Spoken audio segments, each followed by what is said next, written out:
Anda kembali menyaksikan IDX Precision Closing.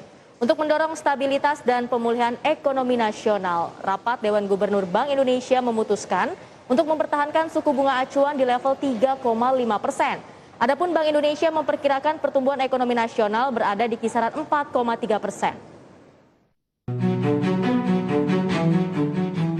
Rapat Dewan Gubernur Bank Indonesia memutuskan untuk mempertahankan tingkat suku bunga acuan sebesar 3,5% pada Agustus 2021. Tingkat suku bunga deposit facility dan bunga lending facility masing-masing juga tetap 2,75% dan 4,25%. Kebijakan ini diambil dengan mempertimbangkan kondisi ekonomi global meskipun akan lebih terbatas seiring dengan meluasnya penularan varian Delta di global.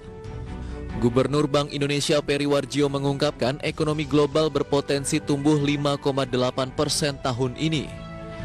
Di dalam negeri, BI proyeksikan ekonomi Indonesia berada di kisaran 3,5% hingga 4,3% tahun ini. Angkanya lebih rendah dari asumsi APBN 2021 yang mencapai 5%. Rapat Dewan Gubernur Bank Indonesia pada tanggal 18 dan 19 Agustus 2021 memutuskan untuk mempertahankan BI 7-day reverse repo rate sebesar 3,5%.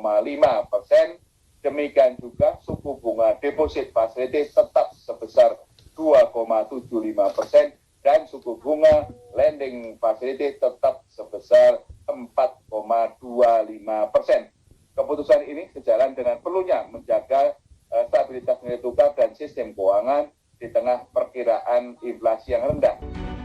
Di sisi lain, inflasi juga diklaim tetap terjaga rendah dan berada di kisaran target BI sebesar 3% plus minus 1%.